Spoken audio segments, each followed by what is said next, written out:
स्वाध्याय करेंगे तो संधि बैठा लेंगे।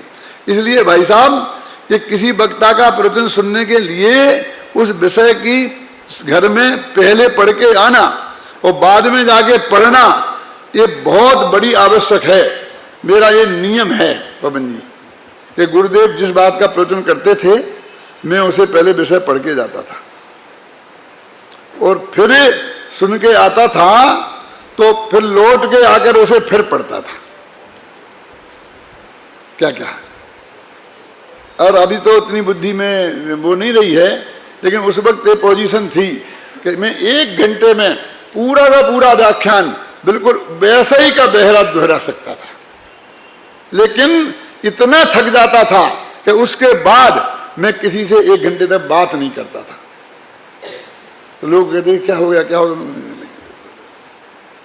उपयोग में आप लगाएंगे तो उसमें भी थकान होती है, पूरा उपयोग नहीं लगाएंगे तो काम नहीं होता है। जितना और लोगों ने गुरुदेव को सुना है अपेक्षाकृत मैंने उतना नहीं सुना है, क्योंकि वो लोग तो सोनगढ़ में ही रहते थे, तो रोजाना ही सुनने का मौका मिलता था।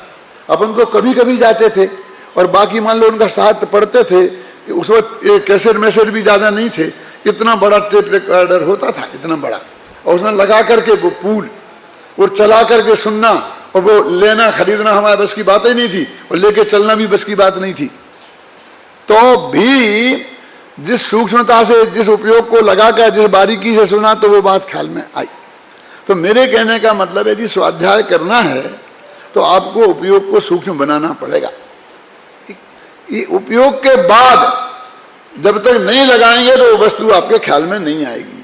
तो वो जो करण लब्धि है वो यहाँ भी वैसी ही है, लेकिन यहाँ एक अनाड़ी को करनी है, यहाँ एक देशना लब्धि पूर्वक करनी है, यहाँ विशुद्धि लब्धि की जरूरत है, यहाँ क्षयोपम लब्धि की जरूरत है, यहाँ प्रायोग लब्धि की जरूरत है, और वहाँ ये चारों की जरूरत नहीं है कि ये चारों तैयार हैं। ये तो मैंने बताई कि इसकी कठिनाई क्या है पहले की। अब दूसरे की सुनो, वो इससे ज्यादा कठिन क्यों है। वो चारित्र वाली बात इससे ज्यादा कठिन है। क्यों कठिन है कि मैंने कल उदाहरण दिया था कि एक आदमी उचका, हाई जंप किया, तो 4 फुट तो वो बिना प्रयत्न के उचक जाता है। फिर 4 फुट से चला 4.25 तक पहुंचने में बरसों लगते हैं। रोजीना उचकता रहे तो ख्याल में आए ना। फिर 1-1 इंच बढ़ने में बहुत मुश्किल होती है।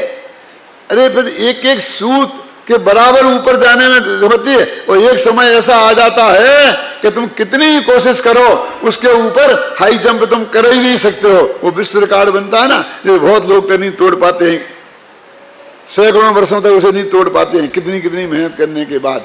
तो अब ज्यों-ज्यों आप ऊपर गए ना चारित्र में, तो परिणामों की गंभीरता और गहराई के लिए वहां प्रैक्टिस की जरूरत बहुत है।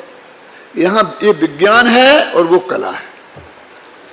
सम्यक दर्शन और सम्यक ज्ञान विज्ञान है, और सम्यक चारित्र कला है। जो मैं ये कहता हूं उसका ये अर्थ है कि वहां नया कुछ सीखना नहीं है, बस पुरानी ही प्रैक्टिस करनी है, लेकिन उसमें निरंतरता का अभ्यास चाहिए। इसलिए उन्होंने लगा धारावाही बोधने ने, धारावाही ज्ञान, निरंतर निरंतर निरंतर निरंतर। बीच में तो वो कृणान योग के हिसाब से बदलेगा तो बदलता रहेगा, ये तो मैंने आपको ज्ञान कराया। लेकिन अध्यात्म तो उसे धारावाही ही कहता है, अध्यात्म उसे धारावाही ही कहता है। हम कहते हैं ना, मैंने बराबर उपयोग लगा करके सुना। तो क्या मैं गुरुदेव का प्रवचन ऐसा सुनता था मान लो, तो मेरा उपयोग बीच में भ्रष्ट नहीं होता होगा, तो कृणान योग झूठा पड़ जाएगा? होता है। अब अपने तो हमें ऐसा प्रयत्न करना चाहिए, भाषा ऐसी आएगी, उपदेश की भाषा, प्रयत्न करना चाहिए। लेकिन रुचि की तीव्रता ही इस बात की नियामक है कि आप कितना उपयोग लगा करके सुनते हैं। रुचि की तीव्रता चाहिए, पुरुषार्थ उसमें नहीं करना है। पुरुषार्थ अपनी रुचि की तीव्रता में करना है कि रुचि की तीव्रता बढ़े। रुचि माने श्रद्धा गुण की पर्याय, रुचि माने राग नहीं। राग तो चारित्र गुण की पर्याय है, समझ में ना, कि रुचि ध्यान की नियामक है। हमारा ध्यान कहाँ जाता है? जहाँ रुचि होती है। तो हमें उस भगवान आत्मा की ऐसी तीव्रतम रुचि हो, ख्याल में आई ना, कि जिससे हमारा उपयोग उसमें जाए। अब वो जो उनको तो अपनापन है ही, सम्यक दृष्टि है वो छठवें सातवें गुण स्थान वाले के, वो श्रेणी चढ़ने वालों के, तो उनको इतना कठिन क्यों पड़ता है? तो फिर वहाँ वीर गुण और फिर चारित्र गुण और फिर वो प्रैक्टिस, वो बहुत करुणा योग की बातें हैं। लेकिन मेरे कहने का मतलब यह है कि मार्ग मिथ्यात्व दर्शन मोह के नाश का और चारित्र मोह के नाश का एक ही